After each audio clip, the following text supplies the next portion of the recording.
Again ई आई एजन के framework देखे हमने, फिर फाइन ट्यूनिंग देखा। फाइन ट्यूनिंग के लिए क्या होता है, सबसे पहले फुल्ली फाइन ट्यूनिंग देखा था हमने, याद आ रहा है राइट, बर्ट का देखा था हमने। बर्ट में क्या होता है, फुल्ली फाइन ट्यूनिंग होता है। लेकिन एलएलएम के लिए डिफरेंट टाइप की मेथड्स हमने देखी थी, जो कि पेप्ट मेथड्स थी, लोरा क्यू लोरा। ये सारी चीजें क्या होगी, यही आपके इंटरव्यू में होगा। इंटरव्यू में ज्यादा कुछ डिफरेंट नहीं होता, राइट। सो यही जो चीजें आप करके जाएंगे वही आपको क्या होगा, इंटरव्यू में आएगा। ठीक है।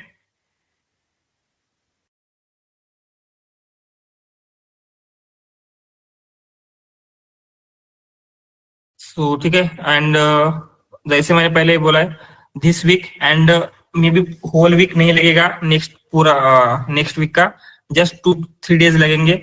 सो आप ऐसे कंसिडर कर सकते हैं कि अभी 10 डेज बाकी है, हमारा क्लास क्या हो जाएगा, एंड हो जाएगा। एंड इसमें भी सैटरडे संडे आएगा, तो क्लास के आपके 7-8 डेज आप कंसिडर कर सकते हैं, जिसमें आप हमारा प्रोजेक्ट्स एंड जो भी सिलेबस बाकी है everything will be completed.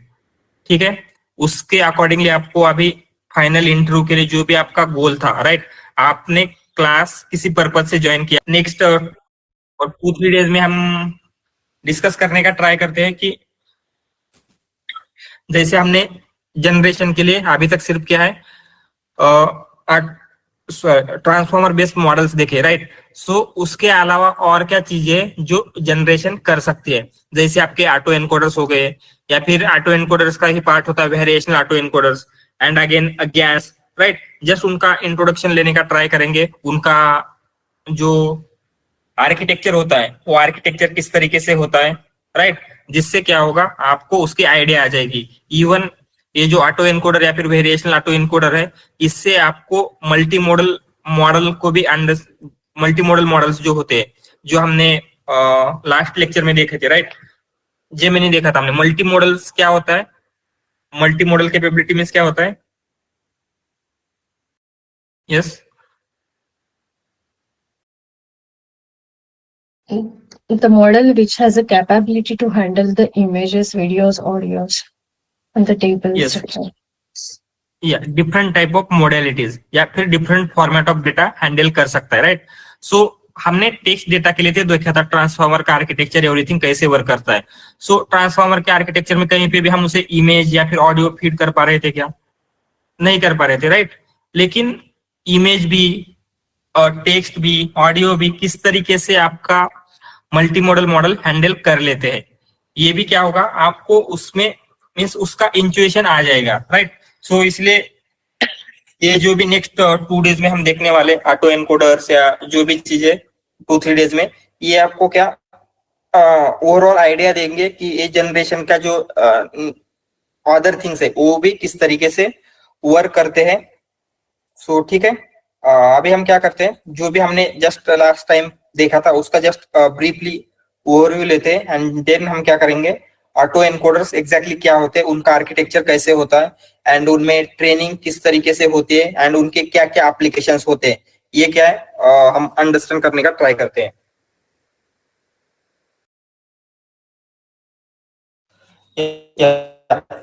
And so हमने देखा था अगर आपको क्या है मल्टी मॉडल मॉडल्स यूज करने, तो आप क्या कर सकते हैं, डिफरेंट डिफरेंट टाइप के जो भी मल्टी मॉडल कैपेबिलिटी वाले मॉडल है, जैसे आपका गूगल जेमिनी हो गया, या फिर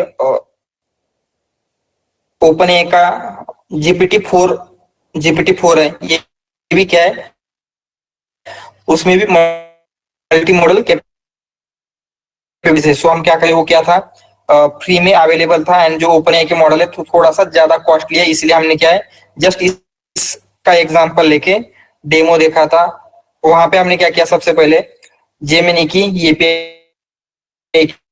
की, एंड आई थिंक आप में से किसी ने पूछा था, हम ऑलमोस्ट एवरी टाइम क्या कर रहे हैं, डिफरेंट डिफरेंट टाइप की एपीआई कीज क्रिएट कर रहे हैं, राइट। हमने गूगल के लिए किया, ओपन एआई के लिए किया, अगेन सर्प एपीआई के लिए किया था, ऐसे बहुत सारी चीजों के लिए किया था, राइट। सो ऐसे ही क्या होता है, इंडस्ट्री में भी आपको एपीआई कीज क्रिएट करनी पड़ेगी, एंड वहां पे आपको क्या होता है, यहाँ पे हम जो कोलैब का सीक्रेट्स है वहां पे स्टोर कर रहे हैं, राइट। तो आपको क्या है, जब हम फाइनल प्रोडक्शन में जब हम प्रोजेक्ट देखेंगे उस टाइम भी देखने वाले हैं कि .env नाम की एक फाइल होती है, उसमें क्या रहेंगे, आपके जो भी सीक्रेट्स होते हैं जैसे एपीके की हो गया या फिर कुछ पासवर्ड्स है, वो सारे आप क्या करते हैं .env फाइल में स्टोर करते हैं। सो ये .env फाइल क्या है, एंड इनमें आपके जो भी एपीआई कीज है या फिर अदर सीक्रेट है किस तरीके से स्टोर करना है, ये हम क्या करेंगे प्रोजेक्ट के टाइम पे देखते हैं। ठीक है, सो हमने क्या किया यहाँ पे जेमिनी की एपीआई की क्रिएट कर दी। उसके बाद कौन से अवेलेबल मॉडल से देखा था हमने, राइट, जैसे 1.5 है या फिर अभी 2 आने वाला है आई थिंक। सो ऐसे डिफरेंट डिफरेंट मॉडल्स क्या है अवेलेबल है एंड उनकी कैपेबिलिटीज क्या होती है, जस्ट हमने उनको कंपैरिजन देखा था। सो आप भी क्या कर सकते हैं, कंपेयर करके देख सकते हैं कि कौन सा मॉडल आपके टास्क के लिए मीन्स बेटर रह सकता है। तो सॉरी, तो क्या होता है हर एक, अगर आपको क्या करना है, जो भी आपको एक क्लोज सोर्स मॉडल का यूज करना चाहते हैं, सो ये क्या है एक क्लोज सोर्स मॉडल है। क्लोज सोर्स मीन्स क्या रहेगा, इसके वेट्स हमके एक्सेसिबल नहीं रहते, हम उनको सिर्फ एपीआई के थ्रू ही एक्सेस कर सकते हैं। तो उसके लिए आपको क्या करना पड़ेगा, उनकी स्पेसिफिक लाइब्रेरी, हर एक इसकी एक स्पेसिफिक लाइब्रेरी रहेगी, वो आपको इंस्टॉल करना है। जैसे ओपन एआई के लिए हम पिप इंस्टॉल ओपन एआई कर रहे थे, उसी तरीके से गूगल के लिए क्या है, ये गूगल जनरेटिव एआई की लाइब्रेरी है जो हम क्या करेंगे इंस्टॉल करेंगे। एंड उसके बाद उस लाइब्रेरी में से हमने क्या किया है, ये जनरेटिव मॉडल को क्या है इनिशियलाइज किया है। एंड फिर जस्ट हमने इस जनरेटिव मॉडल में क्या किया है, प्रीवियसली क्या था ओपन एआई के लिए जस्ट ओपन एआई था, राइट। सो यहाँ पे ओपन एआई की जगह जनरेटिव मॉडल है एंड उसमें आपको क्या करना है, जो भी मॉडल आपको यूज करना था उस मॉडल का जस्ट नेम देना है, तो वो मॉडल इनिशियलाइज हो जाएगा। एंड आप सिंपली क्या कर सकते हैं, अगर आपको जस्ट टेक्स्ट इनपुट देना है, टेक्स्ट आउटपुट चाहिए, तो आप क्या करेंगे, यहाँ पे कुछ भी टेक्स्ट इनपुट दे सकते हैं, जैसे what is multi modal model या फिर जो भी आपको क्वेश्चन पूछना है, एंड ये आपको क्या करेगा आउटपुट में, आउटपुट जो भी होता है उसका ये रिटर्न करेगा। लेकिन अगर आपको क्या करना है, इमेजेस भी सेंड करनी है, तो इमेज आपको सबसे पहले क्या है, जो बाइनरी फॉर्मेट होती है उसमें कन्वर्ट करनी होगी। उसके लिए हमने क्या किया था, ये जो PIL लाइब्रेरी है या फिर पिल लाइब्रेरी है पाइथन की, जो क्या करती है इमेजेस को रीड करने के लिए या फिर ओपन करने के लिए यूज होती है, वो हमने यूज किया था। एंड हमने क्या किया, इमेज डॉट ओपन एंड उस इमेज का पाथ दे दिया था। सो इस वेरिएबल में क्या हो जाएगा, वो इमेज का जो बाइनरी फॉर्मेट होता है एवरीथिंग ये आ जाएगा। एंड जब हमें क्या करना था, इमेज एंड क्वेश्चन या फिर कोई टेक्स्ट प्लस इमेज देना है, हमने जस्ट क्या किया था, ये जो जनरेट कंटेंट है उसमें एक लिस्ट में जो भी आपका क्वेश्चन है या फिर जो भी आपका टेक्स्ट है एंड जो भी आपकी इमेज है दोनों सेंड किया था। एंड उस इमेज प्लस उस क्वेश्चन के अकॉर्डिंगली आपको क्या है, जो भी आपका आउटपुट या फिर रिस्पॉन्स होगा हमारा मॉडल जनरेट करके दे रहा था, राइट। सो अगेन हमने यहाँ पे बार ग्राफ कुछ देखे थे एंड उसके ऊपर कुछ क्वेश्चन आंसरिंग किया था। तो वो क्या कर रहा था, ये जो भी हमारा ग्राफ है इस ग्राफ को देख के ठीक से आंसर कर पा रहा था, राइट। सो ये सारी चीजें हमने की थी। उसके बाद अगर आपको क्या है कॉम्प्लेक्स टाइप का डेटा है, मीन्स हमने जो भी आप अभी तक क्या देखे थे, डेटा को एक्सट्रैक्ट करने की मेथड देखी थी, वो सिर्फ क्या है मोस्टली टेक्स्ट बेस्ड ही क्या है एक्सट्रैक्ट कर पाती है, जैसे इमेजेस हो गया या फिर टेबल हो गए, उनको ठीक से एक्सट्रैक्ट नहीं कर पा रहे थे, राइट। तो उसके लिए हमने क्या कौन सी लाइब्रेरी देखी थी, अनस्ट्रक्चर्ड। तो ये एक लाइब्रेरी है एंड इसी का क्या होता है, हम यूज कर सकते हैं फॉर एक्सट्रैक्शन। जैसे ये PyPDF लोडर क्या करता है, बैकग्राउंड में ये जो PyPDF लाइब्रेरी होता है, वही PyPDF लाइब्रेरी हम क्या कर सकते हैं, यूज करते हैं for extraction of, okay, so for extraction of PDF, right. So उसी तरीके से हम क्या करेंगे, अनस्ट्रक्चर्ड लाइब्रेरी का यूज कर सकते हैं for extraction of not only text but tables, images, जो भी अदर एलिमेंट्स होते हैं, राइट। सो वो कैसे करना है ये भी हमने देखा था, कहाँ गया, या सो ट्रेडिशनल जब वे में अगर हम डेटा को एक्सट्रैक्ट करने जाते हैं तो उसमें कुछ चैलेंजेस आ रहे थे, जैसे structure of table is not written, right. So अगर टेबल का स्ट्रक्चर होता है वो रिटर्न नहीं हो पा रहा था। जैसे हमने यहाँ पे एग्जांपल देखा था, तो यहाँ पे क्या हो रहा है, टेबल का स्ट्रक्चर रिटर्न नहीं हो पा रहा है या ठीक से टेबल का स्ट्रक्चर वो क्या है, कैप्चर नहीं कर पा रहा है। सो उसके लिए हमने क्या किया था, अनस्ट्रक्चर लाइब्रेरी का यूज कर सकते हैं। सो अनस्ट्रक्चर लाइब्रेरी के लिए आपकी कुछ रिक्वायरमेंट सेटिस्फाई होनी चाहिए। क्या क्या चाहिए थी रिक्वायरमेंट? सबसे पहले तो आपको ये अनस्ट्रक्चर लाइब्रेरी इंस्टॉल करनी है, एंड उसके बाद क्या है, ये दो चीजें, एक पॉपुलर एंड दूसरा टेसरेक्ट, ये तीन चीजें आपको क्या है, इंस्टॉल होनी चाहिए। लिनक्स के लिए हमने एक कमांड देखी थी, एंड मोस्टली सब लोग लिनक्स पे ही वर्क करते हैं। विंडोज के लिए आपको जस्ट क्या है, कहीं पे कहीं ना कहीं आपको आर्टिकल मिल जाएगा जिसमें आपको क्या है, जस्ट आपके जो एनवायरमेंट होता है, एनवायरमेंट वेरिएबल, उसमें आपको कुछ पाथ सेट करने होते हैं, वो आप क्या है, इजीली कर सकते हैं। सो ठीक है। एंड हमने ये भी एक डायग्राम देखी जिसमें क्या है, कौन से टाइप के जो एलिमेंट होते हैं वो हम एक्सट्रैक्ट कर सकते हैं अनस्ट्रक्चर लाइब्रेरी में, वो हमने देखा था, राइट। जैसे आपके एड्रेस हो गया, तो अगर एड्रेस हो गया, एड्रेस कभी कभी क्या है, 2-3 लाइन में आ सकता है, तो लाइन बाय लाइन हम एक्सट्रैक्ट करने जाएंगे तो क्या होगा, एड्रेस प्रॉपरली एक्सट्रैक्ट नहीं होगा। तो ये एड्रेस एलिमेंट वो क्या करेगा, एड्रेस को प्रॉपरली एक्सट्रैक्ट कर लेता है। फिर ईमेल एड्रेस हो गया, figure caption, footer, formulas, header, images, list item, narrative text, page break, table title, uncategorized text, everything ये क्या कर लेता है, सबसे पहले प्रॉपरली आइडेंटिफाई कर लेगा कौन से टाइप का वो एलिमेंट है, राइट। हेडर है, फॉर्मूला है, या इमेज है, या फिर टेबल है, सबसे पहले आइडेंटिफाई करेगा कौन सा एलिमेंट है। उसके लिए वो क्या है, योलो एक्स नाम का एक मॉडल यूज करता है फॉर आइडेंटिफाइंग, एंड हर एक जो एलिमेंट है उस एलिमेंट के अकॉर्डिंगली वो क्या करेगा, एक्सट्रैक्ट कर लेता है। जैसे टेबल के लिए टेबल के रोज, कॉलम्स, सारी चीजें उसको क्या है, हैंडल करनी पड़ेगी। उसके बाद जो भी हमारा इमेज है, इमेजेस को डिफरेंटली हैंडल करना पड़ेगा, राइट।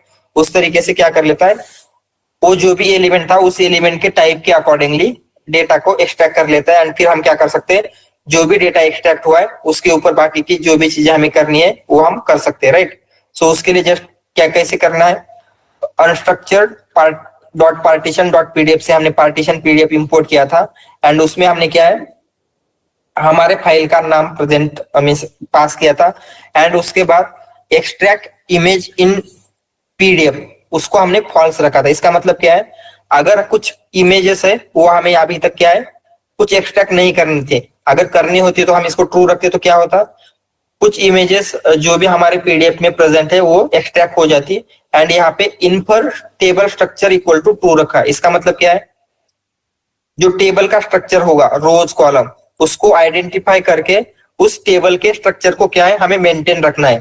तो ये हमने उसको यहाँ पे बोला है, एंड उसके लिए क्या करता है, ये टेबल ट्रांसफॉर्मर नाम का माइक्रोसॉफ्ट का मॉडल है, उस मॉडल का यूज करेगा वो जो कि ओपन सोर्स मॉडल है, राइट। सो इस तरीके से अगर हम करेंगे तो क्या है, डिफरेंट डिफरेंट टाइप के एलिमेंट्स आपको एक्सट्रैक्ट करके दिया था इसने। जैसे टाइटल है, narrative text, title narrative text, यहाँ पे टेबल भी होगा कहीं पे, यहाँ पे टेबल है, right. So almost different different type के जो भी एलिमेंट्स प्रेजेंट थे इसमें, वो सारे एलिमेंट्स आपको एक्सट्रैक्ट करके मिले।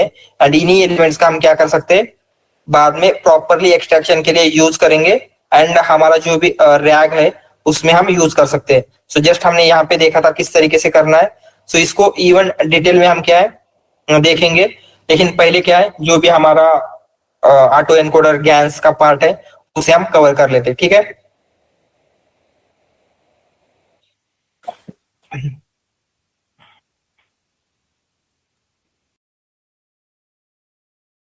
So let me share that another screen. Yeah, is it visible? So Yes, sir. सबसे so जो भी हमारे जनरेशन की डिफरेंट डिफरेंट मेथड्स है, उनका बेसिक्स अगर हमें अंडरस्टैंड करना है तो सबसे पहले आपको अंडरस्टैंड करना पड़ेगा ऑटो एनकोडर्स क्या होते हैं। सो किसी को आइडिया है ऑटो एनकोडर्स एग्जैक्टली क्या होते हैं?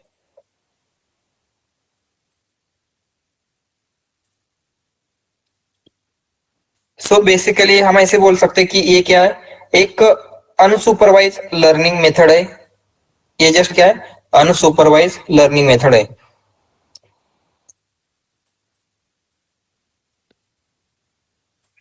Unsupervised learning method.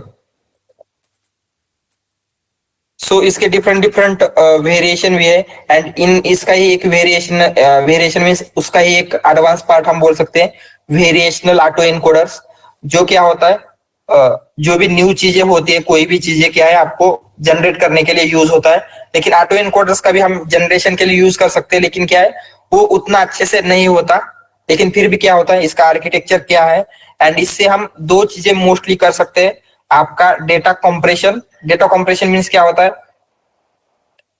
जैसे कंसिडर आपकी एक इमेज है, उस इमेज को स्टोर करने के लिए आपको क्या है बहुत ही ज्यादा मीन्स जस्ट स्मॉल ले लेते 64 इंटू 64 की इमेज है, तो कॉम्प्रेस करना मीन्स क्या होगा हमें इसको और स्मॉल साइज में कन्वर्ट करना है। जैसे हम क्या कर सकते हैं 8 इंटू 8 साइज में कन्वर्ट कर सकते हैं, लेकिन ये कन्वर्ट तो हो रही है कॉम्प्रेस तो हो रही है, लेकिन इसके जो मोस्ट इंपॉर्टेंट फीचर है उस इमेज में जो भी हमारी जो भी हम रिप्रेजेंट कर रहे थे कोई पर्सन था या फिर जिसकी भी फोटो थी वो इमेज क्या होनी चाहिए क्लियरली ना सही लेकिन विजिबल तो होनी चाहिए, मीन्स हम उसे आइडेंटिफाई करनी चाहिए राइट।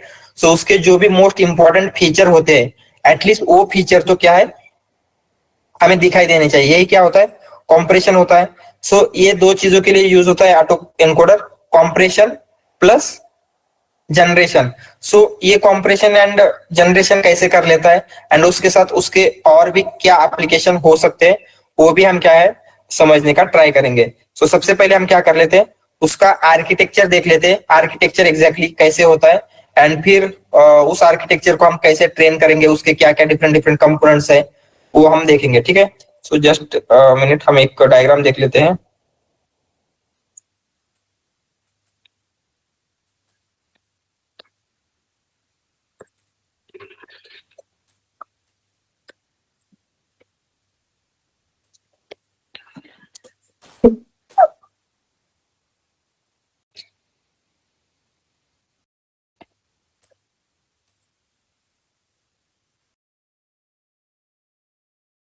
ये दिख रहा है, इसको थोड़ा सा स्मॉल कर लेते हैं।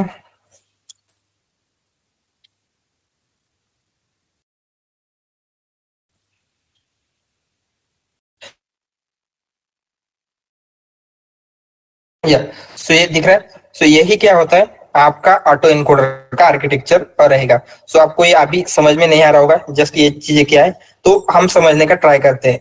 सो आपका कोई भी डेटा हो मीन्स आपकी इमेज हो सकती है, आपका टेक्सचुअल डेटा, एनीथिंग, हम ऑटो एनकोडर में क्या करते हैं एंड इसका जनरेशन के लिए कैसे यूज कर सकते हैं ये हम देखेंगे।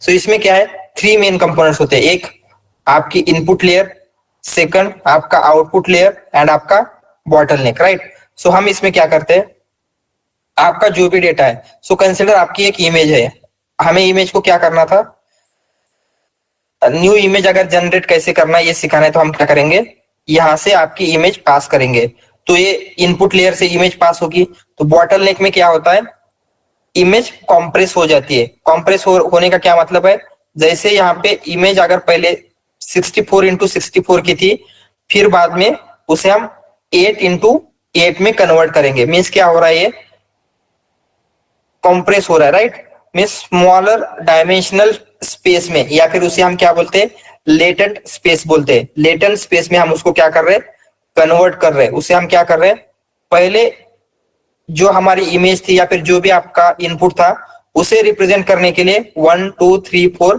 5 फीचर्स लग रहे थे, लेकिन हमने उसको कन्वर्ट किया है, अभी उसको रिप्रेजेंट करने के लिए ओनली 2 फीचर्स लग रहे हैं। एंड फिर हम क्या करेंगे ये जो भी हमने लेटेंट स्पेस में कन्वर्ट किया है उससे जो हमारी ओरिजिनल इमेज है उसे हम रिकंस्ट्रक्ट करने का ट्राई करते हैं, या फिर जो भी डेटा हमने पास किया था उसे हम क्या करेंगे रिकंस्ट्रक्ट करेंगे। रिकंस्ट्रक्ट मीन्स क्या है ये एज इट इज उसको हम क्या है जनरेट करने का ट्राई करते फ्रॉम दिस रिड्यूस फॉर्म, या फिर जो हमने उसको क्या किया था रिड्यूस किया था स्मॉलर पार्ट में, उससे हम उसको फिर से क्या करना चाहते हैं बिगर मीन्स ओरिजिनल इमेज हम यहाँ पे बनाना चाहते हैं। तो ये समझ में आ रहा है, जस्ट यहाँ से क्या होगा कुछ हमारा इनपुट डेटा होगा, उस इनपुट डेटा को हम क्या करते हैं लेटेंट स्पेस में कन्वर्ट करके मीन्स उसको स्मॉलर फीचर्स में रिप्रेजेंट करने का ट्राई करेंगे।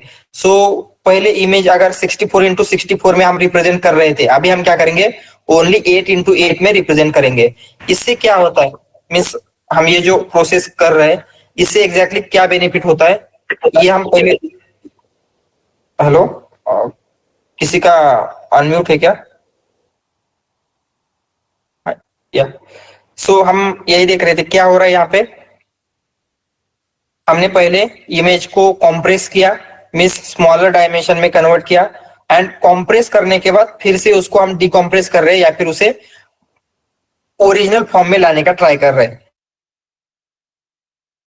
इससे क्या होता है, मीन्स अगर हम इमेज को कॉम्प्रेस कर रहे हैं स्मॉलर फॉर्म में, राइट, एंड फिर से हमें ओरिजिनल इमेज को मिलाना है, तो यहाँ पे क्या होना चाहिए, जो आपका डेटा है, इमेज है, टेक्स्ट डेटा है, उसमें मोस्ट इंपॉर्टेंट फीचर क्या हो सकते हैं, उन मोस्ट इंपॉर्टेंट फीचर को हम यहाँ पे रिप्रेजेंट करने का ट्राई करेंगे। मीन्स आपके डेटा में जो भी मोस्ट इंपॉर्टेंट फीचर है जिसका यूज करके हम क्या कर सकते हैं, आपकी इमेज को ओरिजिनल फॉर्म में फिर से रिकंस्ट्रक्ट कर सकते हैं, ऐसे फीचर क्या होते हैं यहाँ पे फाइंड आउट होते हैं। सो क्या हो रहा है यहाँ पे, अगर आप इसको ध्यान से देखेंगे यहाँ पे भी आपको दो पार्ट देखने को मिलेंगे, जैसे आपके एनकोडर एंड डिकोडर में होता है। सो आपको एनकोडर डिकोडर आर्किटेक्चर याद आ रहा है, उसमें क्या होता था? यस, एनकोडर डिकोडर आर्किटेक्चर में क्या होता है? Understand and memorisation. या अंडरस्टैंड एंड मेमोराइजेशन होता है, मीन्स एग्जैक्टली थोड़ा सा और एक्सप्लेन कर सकते हैं एग्जैक्टली क्या हो रहा है?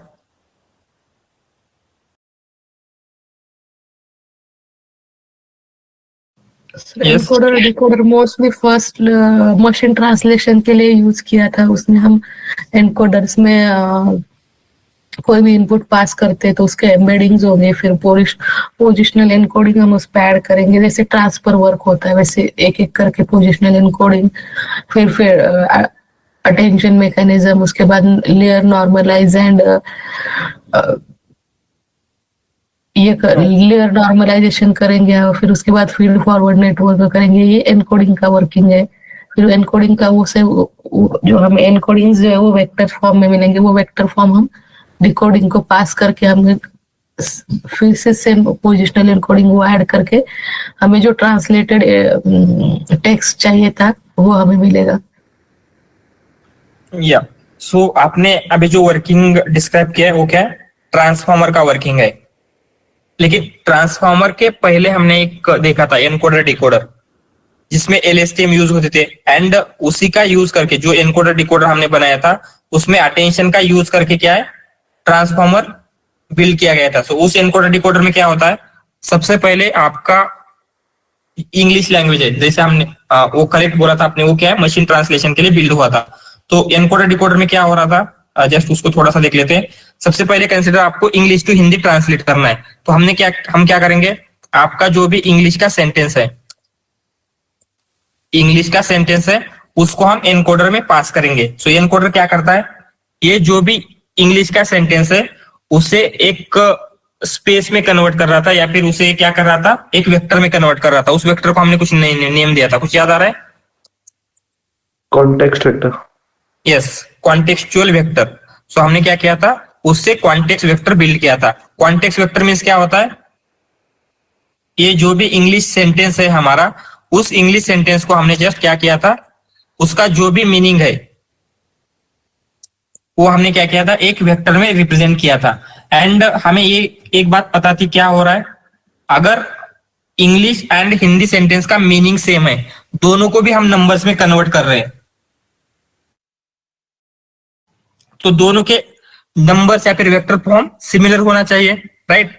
इसी का हमने यहाँ पे बेनिफिट लिया था। हमने क्या किया, इंग्लिश सेंटेंस को वेक्टर में कन्वर्ट किया, एंड सेम मीनिंग वाला जो भी इसका हिंदी वेक्टर होता है वो फाइंड आउट करने के लिए फिर बाद में हमने डिकोडर का यूज करके क्या किया, इस वेक्टर से या फिर इस कॉन्टेक्सचुअल वेक्टर से हमने क्या किया था, जो भी आपका हिंदी सेंटेंस है उसे रिकंस्ट्रक्ट किया था, राइट।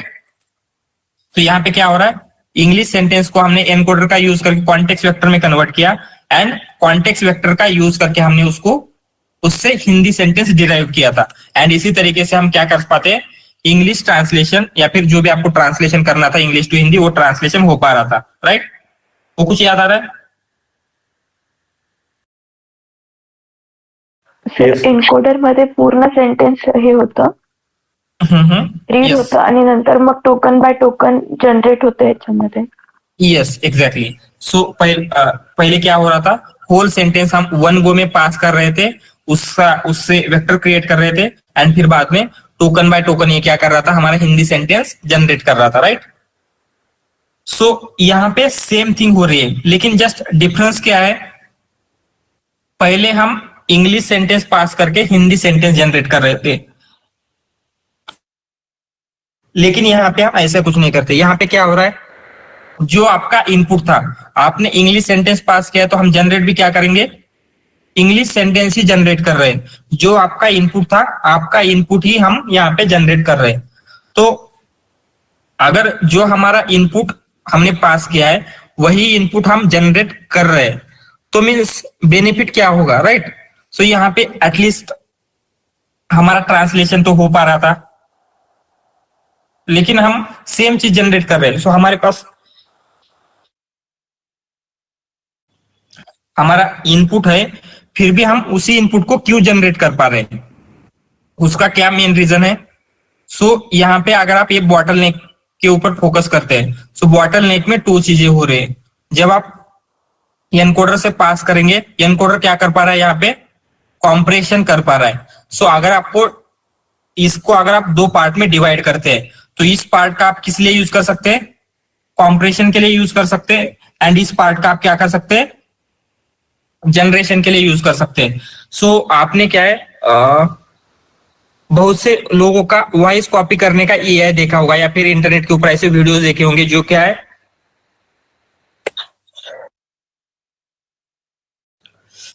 किसी फेमस पर्सन के वॉइस को क्या है, कॉपी कर लेते हैं। सो वो एग्जैक्टली किस तरीके से वर्क करते हैं, कुछ ऐसे ही वर्क करते हैं। उन्होंने क्या किया होगा, पहले फेमस पर्सन जो भी है उनका वॉइस यहाँ पे पास किया होगा, एंड उस वॉइस को कंप्रेस किया होगा। सो जब वो वॉइस यहाँ पे कंप्रेस हो रहा है, मीन्स उसको हम क्या कर रहे हैं, स्मॉलर फीचर के साथ रिप्रेजेंट कर रहे हैं, जिससे क्या होता है, उस वॉइस के ओनली इंपॉर्टेंट फीचर क्या है जो उस वॉइस को उस तरीके का बनाते हैं, वो यहाँ पे कैप्चर हो जाते हैं, राइट। सो उसके जो मोस्ट इंपॉर्टेंट फीचर है वो यहाँ पे कैप्चर हो जाएंगे, एंड फिर उससे हम यहाँ पे क्या कर पाते हैं, जो मोस्ट इंपॉर्टेंट फीचर है उससे हम वॉइस यहाँ पे जनरेट कर पाते हैं।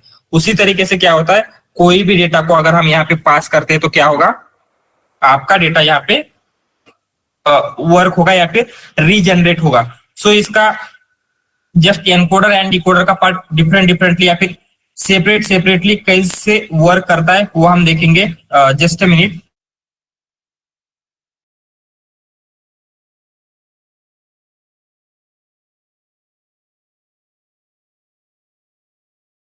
है सो हमारे जो मल्टी मॉडल कैपेबिलिटी है उसमें हम क्या कर रहे हैं, इमेज भी पास कर रहे हैं। तो उसका जो एक न्यू नेक्स्ट पार्ट आने वाला है वेरिएशनल ऑटो एनकोडर, वो क्या होता है, हमारे जो भी ट्रांसफॉर्मर है उसको मल्टी मॉडल कैपेबिलिटीज देने के लिए यूज होता है। तो यहाँ पे मोस्टली इमेज डेटा ही होता है, लेकिन अदर किसी भी टाइप का डेटा हम क्या कर सकते हैं, पास कर सकते हैं। इवन कंसिडर आपके पास वेक्टर है। सो वेक्टर मीन्स क्या होता है, सो कंसिडर आपके पास एक वेक्टर है, किंग का वेक्टर है, किंग का वेक्टर है, इसमें कुछ उसके नंबर्स रहेंगे, जैसे 0.8 समथिंग है, अगेन 0.9, 0.7, ये नंबर्स क्या रिप्रेजेंट करते हैं, यस कुछ वैल्यूज रिप्रेजेंट करते होंगे, जैसे रॉयल्टी हो गया, पावर, क्या क्या होता है, वेल्थ, ये सारी चीजें हमने देखी थी, याद आ रहा है आपको। जैसे ये रॉयल्टी हो सकती है, रॉयल्टी हो गया, और पावर, वेल्थ, राइट। ये सारी चीजें क्या है, यहाँ पे हम मे भी रिप्रेजेंट कर पाते हैं। सो हम अगर क्या करेंगे, ऐसा इनमें से कौन सा फीचर है जो मोस्ट इंपॉर्टेंट है, हम इसको एनकोडर में पास करेंगे। तो एनकोडर क्या करेगा, यहाँ पे अभी हम क्या है 3 फीचर का यूज कर रहे हैं, मे बी 1 मोर ऐड कर लेते हैं। कंसिडर हमने क्या किया, एक और फीचर है कोई, तो जस्ट समथिंग कुछ नेम दे देते हैं उसको, क्या और होता है, जैसे वेल्थ हो गया, रॉयल्टी पावर, समथिंग जैसे इन्फ्लुएंस, इसका इन्फ्लुएंस कितना है। सो ये आपके पास 4 फीचर है। तो हम क्या चाहते हैं, instead of representing this king with 4 feature, just 2 feature में उसे रिप्रेजेंट करना है। सो यहाँ पे जब आप यहाँ पे इनपुट पास करेंगे किंग का, तो यहाँ पे हम उसे 4 फीचर के साथ रिप्रेजेंट कर रहे हैं। तो हम यहाँ पे क्या करेंगे, बॉटलनेक में उसको लोअर डायमेंशन में कन्वर्ट करने का ट्राई करते हैं। सो उसका मीनिंग भी क्या हो, कैप्चर हो, लेकिन वो क्या होना चाहिए, जस्ट 2 फीचर के साथ किंग का मीनिंग कैप्चर होना चाहिए। ये हम ट्राई करेंगे। एंड फिर यहां से क्या करेंगे, बॉटलनेक से उन 2 फीचर से ओरिजिनल 4 फीचर्स क्या क्या हो सकते हैं वो भी हम क्या करते हैं, कैप्चर करने का ट्राई करते हैं। मीन्स क्या हम उसे फिर से रिकंस्ट्रक्ट कर पाते हैं ओरिजिनल हमारा जो भी वेक्टर था। समझ में आ रहा है? अगर हम उसको टेक्स्ट डेटा पास करेंगे तो वो कैसे होगा, मोस्टली इमेजेस के लिए होता है, लेकिन क्या कर सकते हैं हम इस तरीके से भी पास कर सकते हैं। सो जस्ट हम क्या करेंगे, इसका एनकोडर डिकोडर देख लेते हैं, फिर इसकी ट्रेनिंग कैसे होगी देखेंगे, एंड फिर इसके एप्लीकेशन क्या क्या हो सकते हैं ये देखेंगे। सो एनकोडर, सो फर्स्ट पार्ट जो था वो क्या था, इसका एनकोडर था।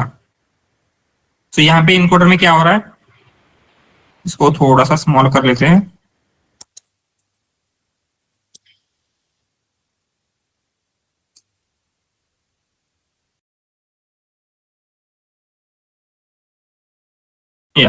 सो इसमें क्या हो रहा है, जो आपका इनपुट लेयर है, सो यहाँ पे just single input single layer दिखाया गया है, लेकिन यहाँ पे क्या हो सकता है, मल्टी लेयर न्यूरल नेटवर्क भी हो सकता है, राइट।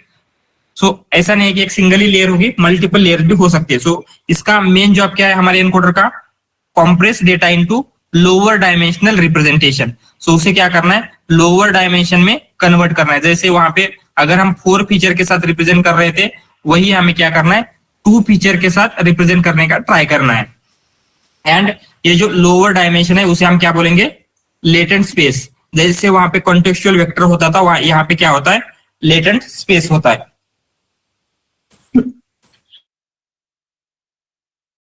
सो हमने एनकोडर का यूज करके क्या किया, जो भी आपका डेटा है, इनपुट डेटा है, उसको हमने लेटेंट स्पेस में या फिर लोअर डायमेंशनल रिप्रेजेंटेशन में क्या किया, कन्वर्ट किया है। सो लोअर डायमेंशनल रिप्रेजेंटेशन में कन्वर्ट होने के बाद उसके बाद क्या होगा, आपके डिकोडर का रोल यहाँ पे आ जाता है। सो डिकोडर क्या करेगा,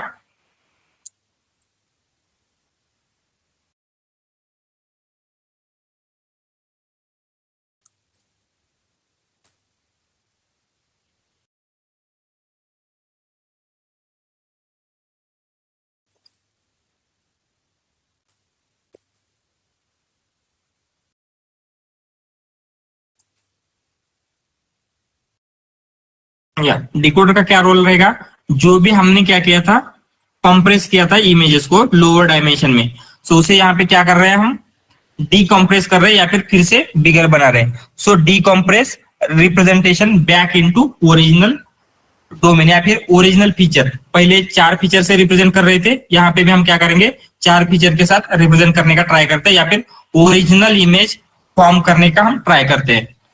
just a minute, someone is on the door.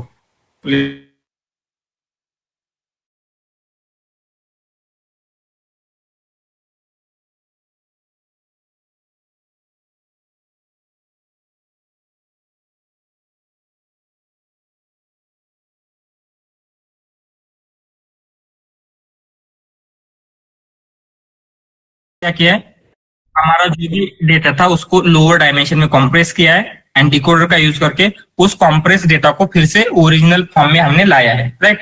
Just इतना ही क्या है, एनकोडर का वर्क होता है। सो इसी के साथ हम इसका डिफरेंट डिफरेंट फॉर्म में एप्लीकेशन क्या होते हैं वो देखने का ट्राई करते हैं, लेकिन उससे पहले हम क्या करेंगे, जस्ट इसका ट्रेनिंग कैसे होता है वो ट्रेनिंग की प्रोसेस देख लेते हैं।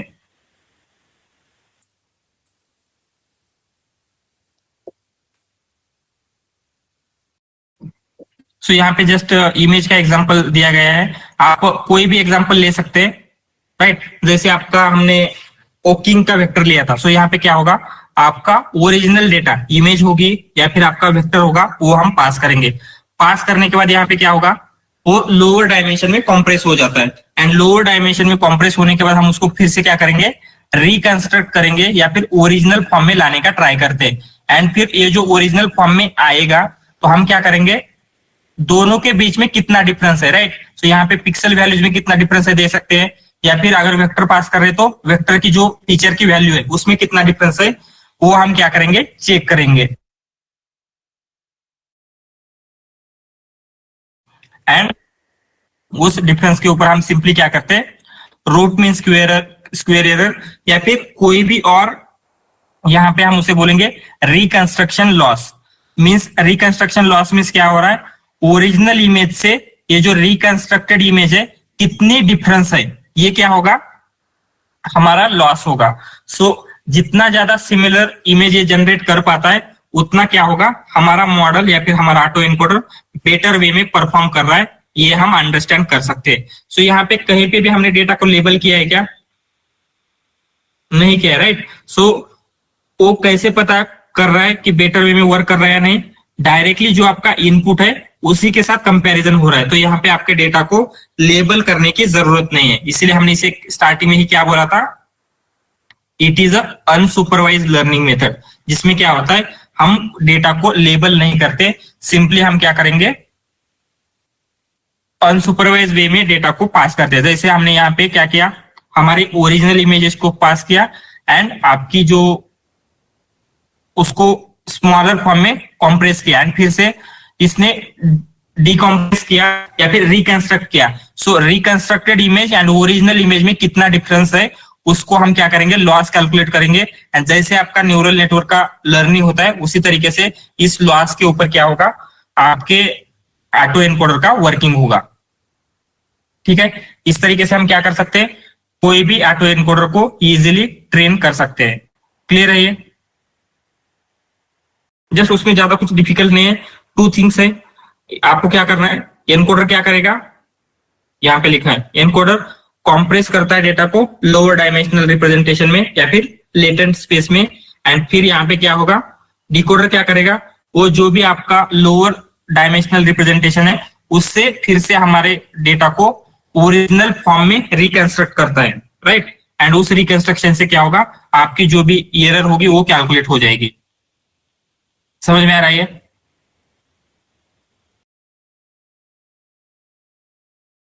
तो हम क्या करते हैं, इनके क्या क्या एप्लीकेशंस हो सकते हैं वो देखेंगे।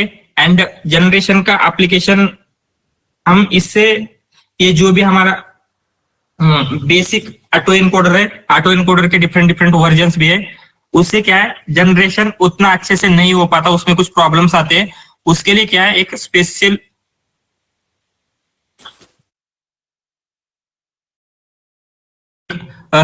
टाइप का ऑटो एनकोडर्स हमने क्रिएट किया था जिसे हम बोलते हैं वेरिएशनल ऑटो एनकोडर्स, राइट। सो हम क्या करेंगे, वो वेरिएशनल ऑटो एनकोडर क्या होता है एंड वो किस तरीके से जनरेशन में हेल्प करता है वो हम देखेंगे। लेकिन अभी के लिए क्या है, जस्ट ऑटो एनकोडर्स के क्या है कुछ एप्लीकेशन देख लेते हैं।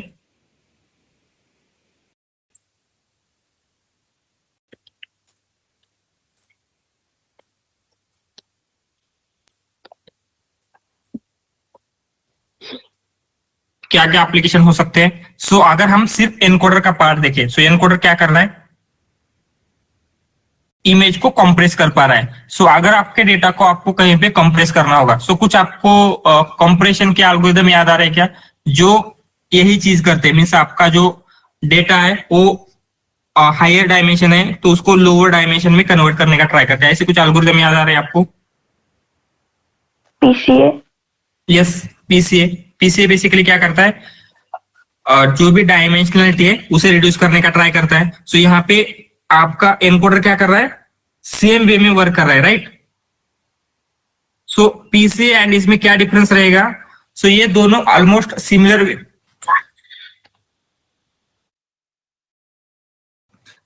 वे में ही वर्क करते हैं। लेकिन पीसीए आपका क्या है, ओनली लीनियर क्या है, फीचर्स कैप्चर कर पाता है। लेकिन आपका ऑटो एनकोडर क्या करेगा, नॉन लीनियर फीचर भी कैप्चर कर पाएगा। लेकिन अगर आपने क्या किया, जो यहाँ पे ऑटो एनकोडर के न्यूरॉन में, मीन्स ऑटो एनकोडर का जो भी एनकोडर पार्ट है उसके न्यूरॉन में अगर आपने लीनियर एक्टिवेशन लगा दिया तो it will be work same as PCA. तो जस्ट इसका लिख लेते, if we use linear activation in auto encoder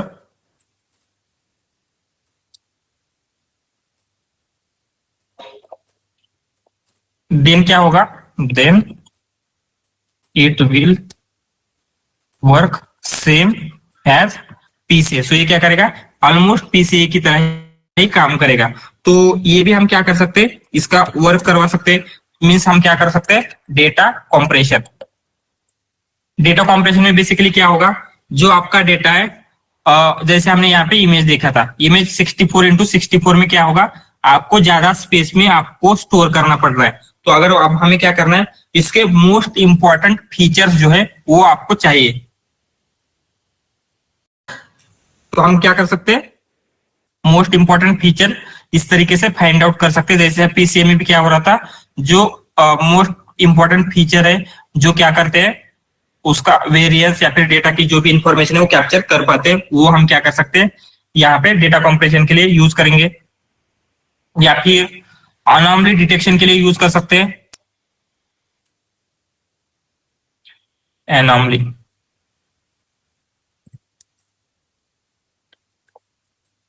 तो एनॉमली डिटेक्शन में क्या होगा, मीन्स कुछ न्यू या फिर कुछ ऐसे थिंग्स आ रही है जो प्रीवियसली नहीं आ रही थी, वो हमें क्या है, डिटेक्ट करना है। सो जैसे कंसिडर आपको क्या, आप क्या कर रहे हैं,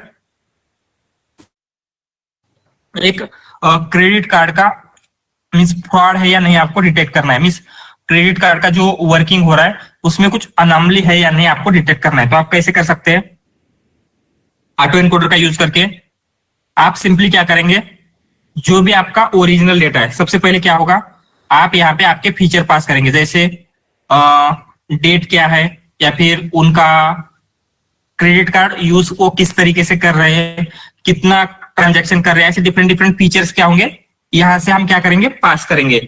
सो उस फीचर का यूज करके हम उसको क्या करेंगे, लोअर डायमेंशन में रिप्रेजेंट करेंगे। यहाँ पे लोअर डायमेंशन में मीन्स क्या होगा, उसको हम क्या है, ऐसे फीचर फाइंड आउट करने का ट्राई कर रहे हैं जो क्या कर सकते हैं, इन होल जो भी मेथड है उसको रिप्रेजेंट कर पाएंगे। एंड फिर उससे हम क्या करेंगे, ओरिजिनल डेटा जो भी हमारी ओरिजिनल फीचर है वो हम फाइंड आउट करेंगे। एंड फिर यहां से क्या होगा, आपका जो भी रिकंस्ट्रक्शन एरर है वो हम फाइंड आउट करते हैं।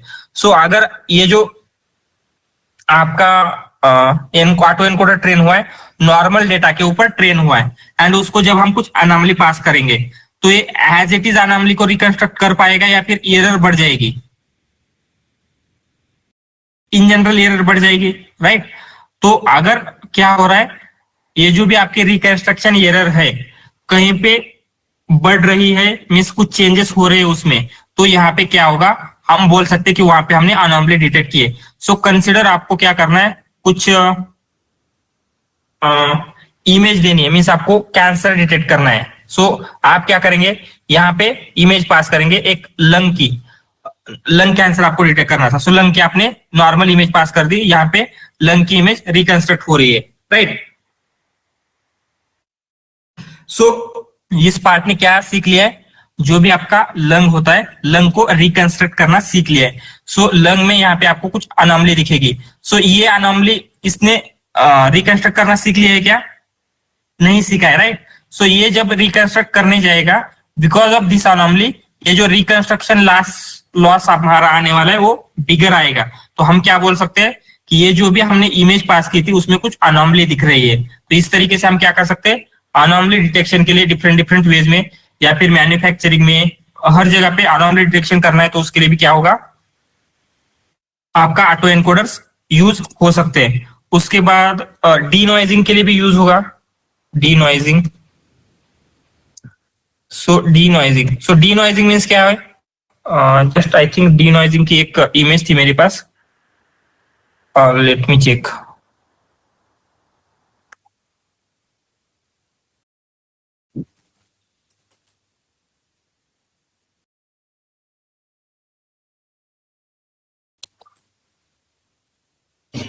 या दिस वन। सो हम क्या करते हैं, डी नॉइजिंग के लिए किस तरीके से यूज कर सकते हैं वो हम देखेंगे।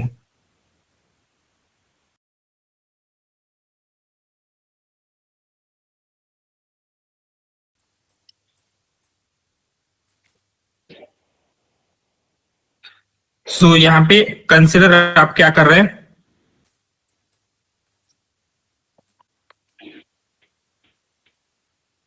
नॉइज इमेज पास कर रहे हैं। नॉइज इमेज मीन्स इस इमेज में 7 है, लेकिन यहाँ पे क्या है, कुछ आपको नॉइज दिख रहा है, यहाँ पे 2 है, 1 है, नॉइज दिख रहा है। सो एनकोडर को हम कुछ इस तरीके से ट्रेन कर सकते हैं। वो क्या करेगा, जो भी नॉइज है आपकी इमेज में वो रिमूव करेगा। सो ये किस तरीके से हम ट्रेन कर सकते हैं, हम क्या करेंगे, ये ओरिजिनल इमेज लेंगे एंड इसमें कुछ रैंडमली नॉइज ऐड करेंगे। नॉइज ऐड करके हम क्या करेंगे, हमारे एनकोडर को पास करेंगे। सो एनकोडर क्या करेगा, उसे कॉम्प्रेस करेगा, राइट। कॉम्प्रेस इस तरीके से करेगा कि इसके जो भी इंपॉर्टेंट फीचर है वो हमें रिकंस्ट्रक्ट करने, वो यहाँ पे क्या हो जाएंगे, कैप्चर हो जाएंगे। तो इससे क्या होता है, जो भी ये नॉइज हम रैंडमली पास कर रहे थे वो नॉइज यहाँ पे कैप्चर नहीं होगा, जो हमारी ओरिजिनल इमेज है वही कैप्चर होगी। सो कंसिडर आपने एक इमेजेस भी देखी होगी, कुछ ओल्ड इमेजेस होती है, फिर उनको एआई का यूज करके न्यू इमेजेस बिल्ड करते हैं, राइट। मींस पूरा जो भी उसका नॉइज था वो रिमूव हो जाता है। वो किस तरीके से होता है, सो कंसिडर ह्यूमन है। सो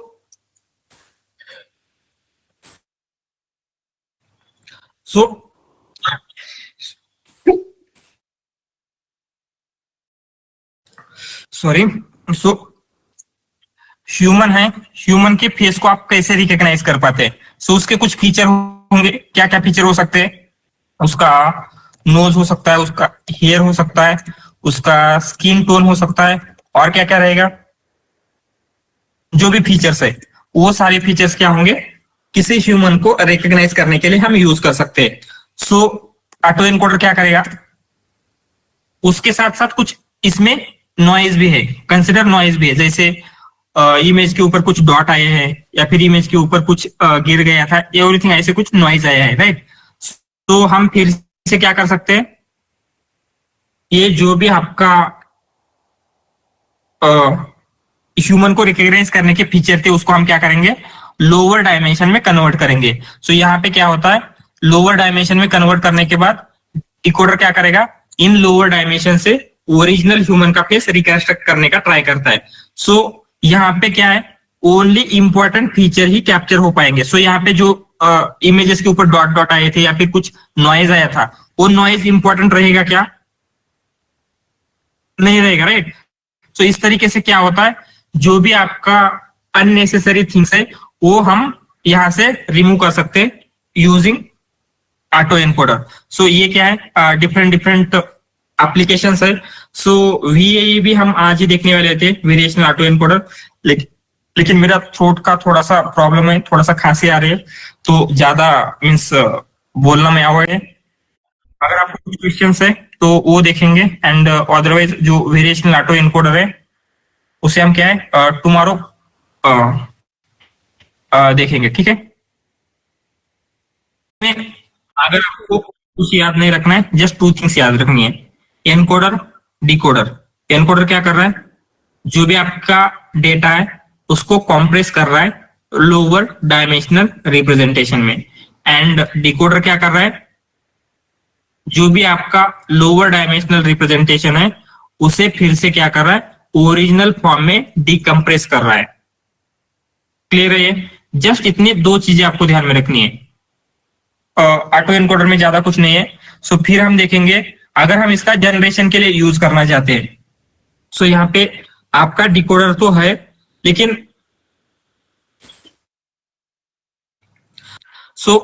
डिकोडर क्या कर रहा है, जनरेट ही कर रहा है, लेकिन अगर हम इसको ओनली जनरेशन के लिए यूज करेंगे तो क्या होता है, ये अच्छी तरीके से वर्क नहीं कर पाएगा।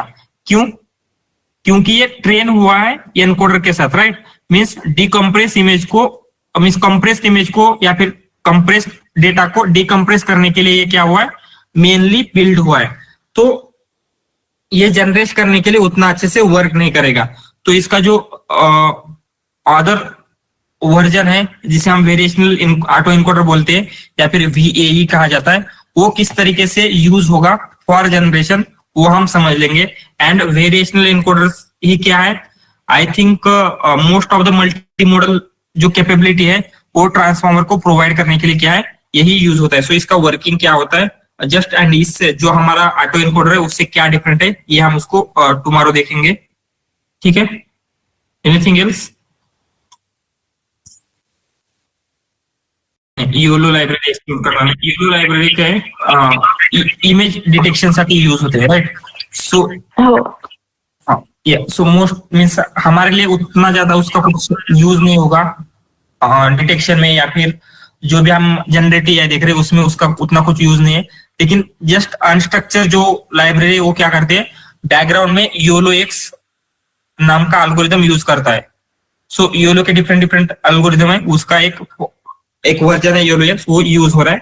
जस्ट आपको उतना इंफॉर्मेशन ये है।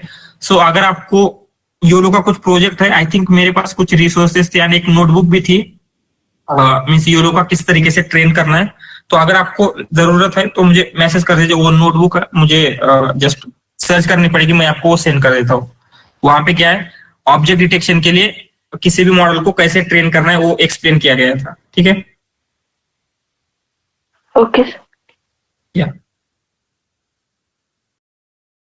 मीन्स अभी resume preparation, bye, have a great day.